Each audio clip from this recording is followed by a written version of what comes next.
Hi folks, this is Krista Soria, and I'm going to provide you with a very brief presentation as it relates to our Learning Module 5 for our higher education course at SNHU. I'm going to talk specifically from my lens as somebody who's a professional analyst, an assessment and research specialist, and also somewhat of just a data nerd overall. Your task this week was, thinking specifically about our goal, our sort of now refined goal of increasing the overall pledge rate. It would be important to think about the types of key data sources and the kinds of data that are needed to analyze in order to perform this particular evaluation. And also then your other task was to justify why you thought those particular data would be necessary. So that's sort of what we're going to be talking a little bit about today. And again, this is sort of from my lens, also incorporating some of your posts so far for the discussion boards this week. There are several sort of key data sources as they relate to individuals. I think it's incredibly important to include alumni, right? I mean, those are essentially our primary source of pledges, right? So to think about including alumni into the process, I think is going to be as important overall. So one recommendation that I would put forth is to include alumni in the evaluation. Is there an alumni committee, an alumni board who helps to direct the Office of Alumni Affairs? If not, maybe they should establish one. And either way, I think alumni, as really important stakeholders in this process, should help us to direct and conduct this evaluation. It's also important to think about meeting alumni where they're at, about multiple ways of reaching out to alumni. And this will be really pertinent when it comes to our data sources, which I'll talk about next. I think it's also important to start even earlier than just our alumni though, right? So focusing a little bit more on working with our current college students and beginning to understand the factors that might predict their sort of connectedness, right? As I've got on the bottom bullet point, what factors that they're undertaking now as students might help us to understand what we can do to engage them as alumni in the future. So for example, at the University of Minnesota, while I was a student pursuing my PhD program, I was invited to join the Alumni Society, even though I was a student in progress, right? And so that I could benefit from all the advantages of being an alumni, even though I hadn't graduated yet, like discounts and, free tickets to events and that type of thing.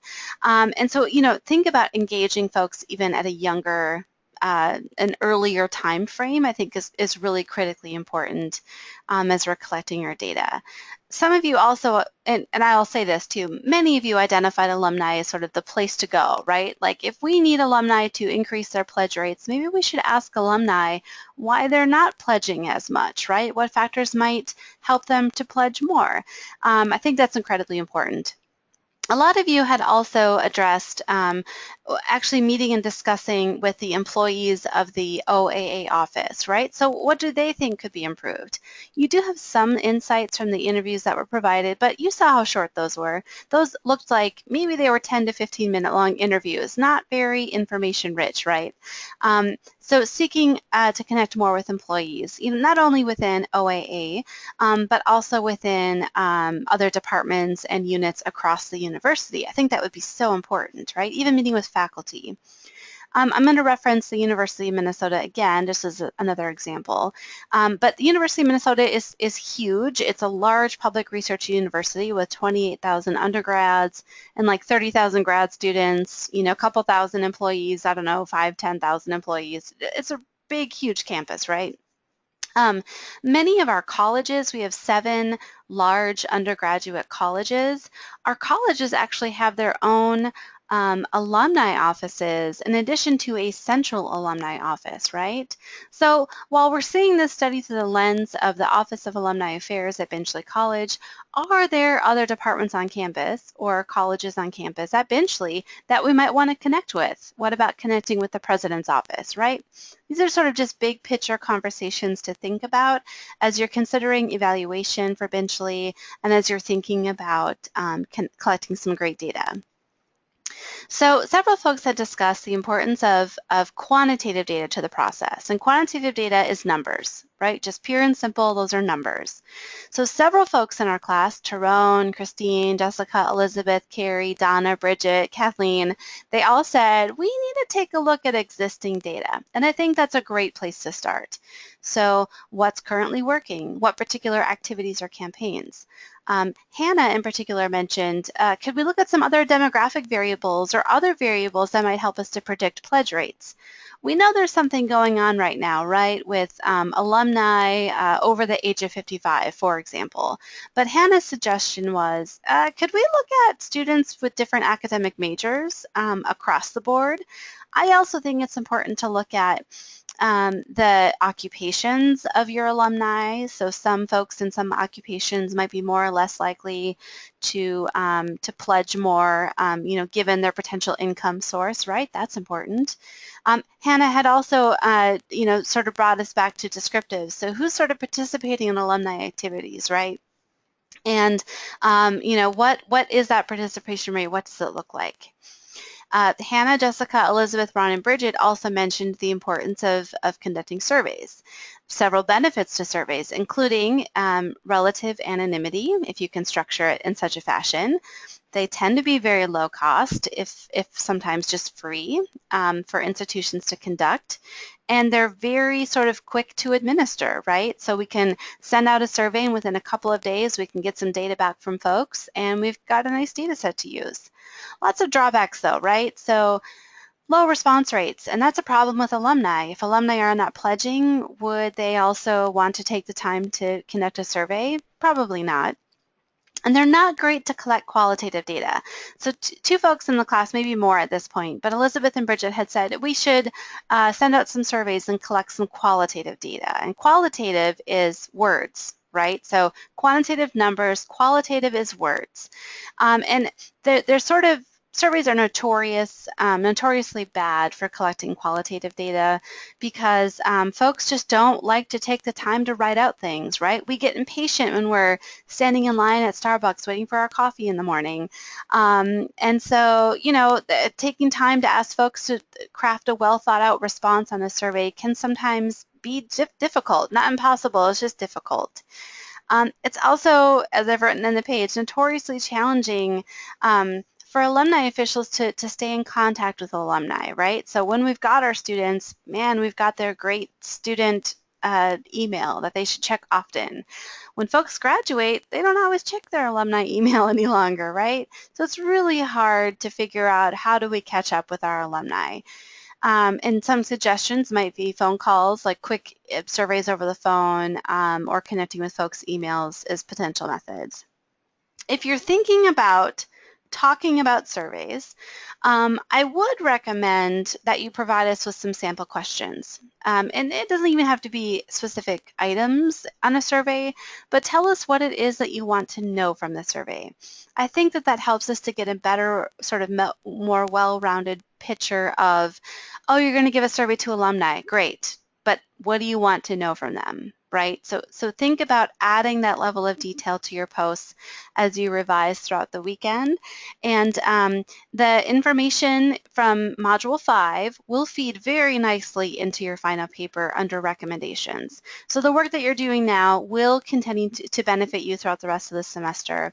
So taking the time to revise now will mean that later down the road, you'll sort of have already written this section of your final paper.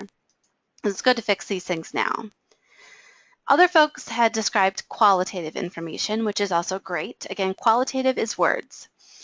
So interviews. So Ronald, Anne, Jessica, Bridget, Jeanette, all of these folks have mentioned interviews would be great with either alumni or with staff of the OAA office, which has already been conducted. Maybe, lengthier follow-up interviews would be nice. I also think it's important to interview current students as well.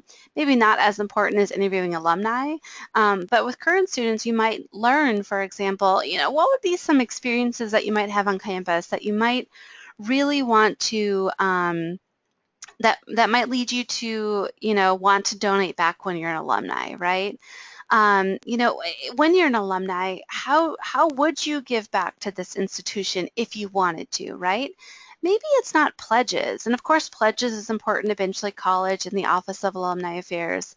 But maybe you'll have some students who will say, I'd like to donate my time to solicit funding from other alumni, or I'll donate my time to volunteer or mentor students, right? So many options available. Um, that's somewhat outside the scope of this particular project, but interviews would be great. Jessica mentioned focus groups, which is great. Those are sort of clusters of folks together in an interview type format. Focus groups are good and bad. They are great in that, something that one person says might spur or spark a new idea in something somebody else is saying.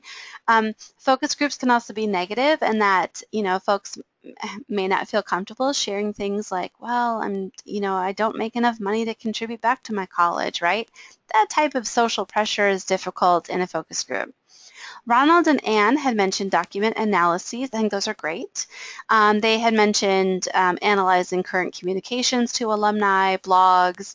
I think it's great to analyze newsletters, emails, blogs, other social media platforms to maybe get to the point of being able to say, when we craft a pledge email in this way, we are likely to get 3 times more pledge rates. Wouldn't that be cool, right? But thinking about the messages that might be connecting with alumni most, I think is going to be really important. And then Anne, Hannah, and Donna had mentioned observing. So making observations of the employees and the staff at work. I think it's also important to analyze, to maybe observe events. So in some of your interviews, you'd read that alumni are sometimes invited to attend sports games, or they have alumni dinners and other alumni events.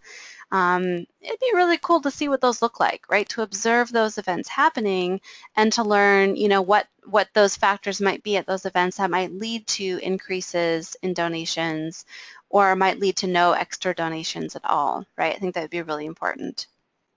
The benefits overall of qualitative data analysis or data collection and analysis.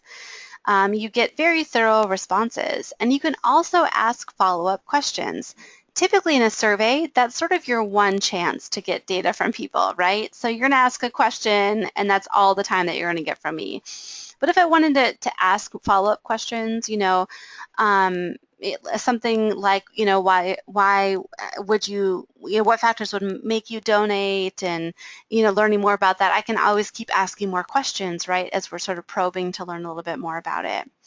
Several drawbacks to qualitative data analysis, and these drawbacks impact me personally in my position. One, qualitative data analysis is very expensive. It's highly time consuming. When it comes to thinking about putting time into, asking alumni why they volunteer, why they don't volunteer, it would be important to, think about like, well, we're talking about money here, right? And that's never very comfortable. Or maybe not feeling like they have a connection to their institution any longer. That's also not comfortable. And so, would qualitative be a great approach? Going back to the expensive and time-consuming piece, it can be, and typically, right, when we engage in qualitative and also quantitative data collection, we like to offer incentives to folks. So if you, donate an hour of your time to come and talk to us, we'll give you a $20 gift card, right? That's why it's expensive. It's also expensive to do the due diligence of submitting your qualitative, your audio recordings to be transcribed, or even transcribing them yourself, which is a pain. And trust me, I've done it. This is all very time consuming.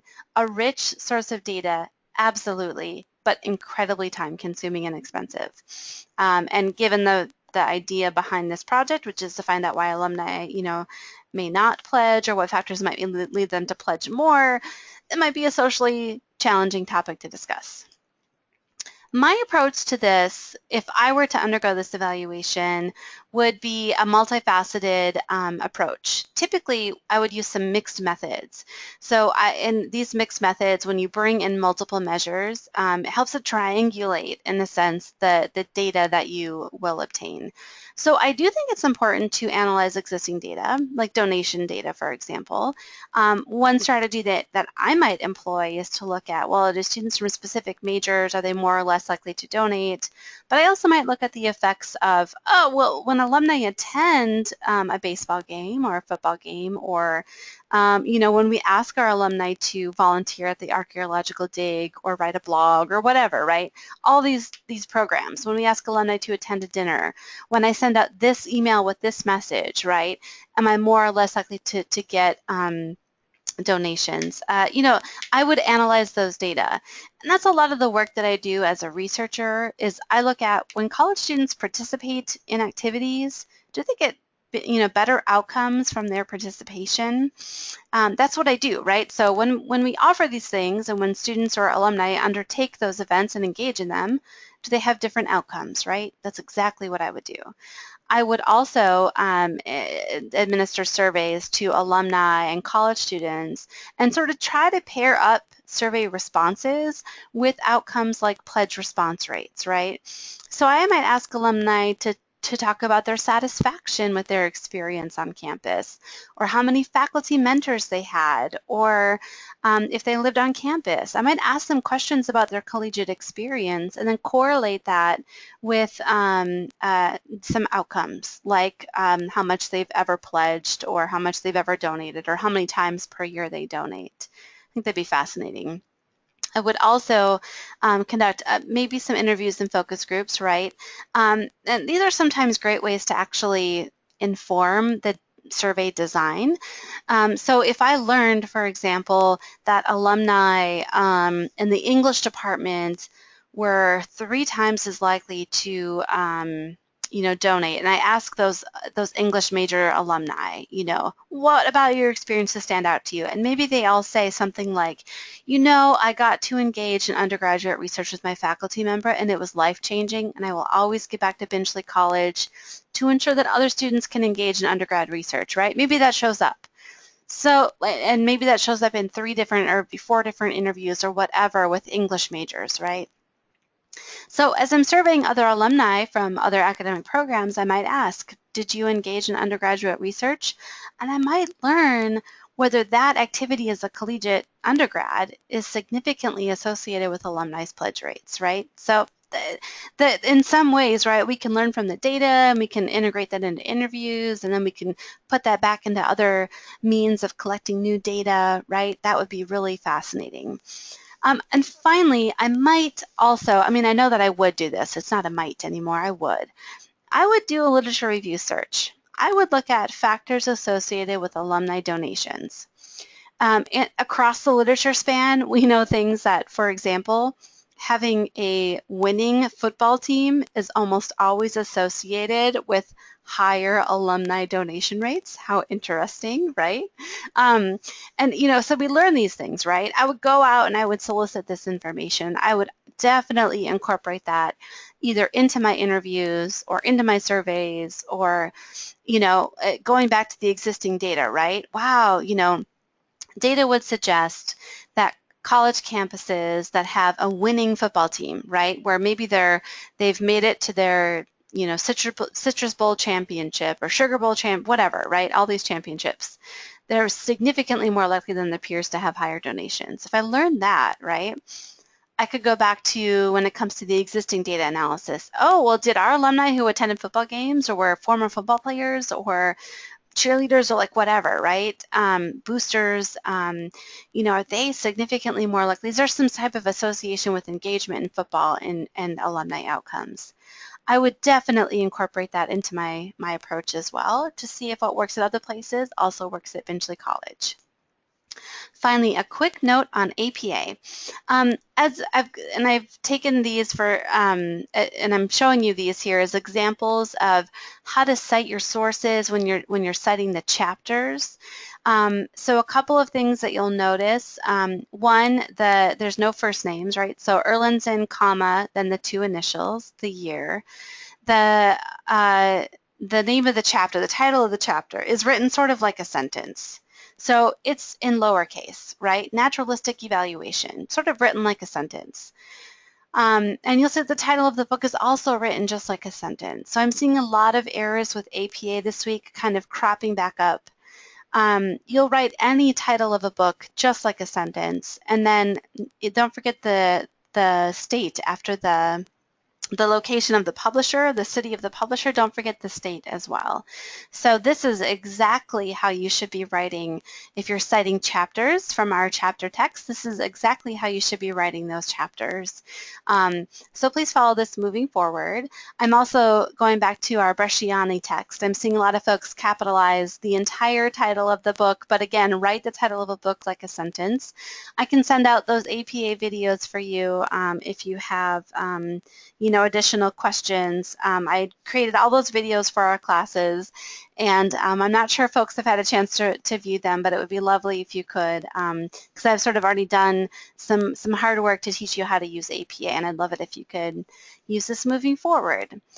Whew, thanks everybody. That was a very long-winded session. My apologies, but I do appreciate that you're taking the time to watch my videos and sort of listen to my little mini lectures and what I might do as a data analyst and assessment specialist myself. So thanks folks. Hope you have a great weekend. Take care.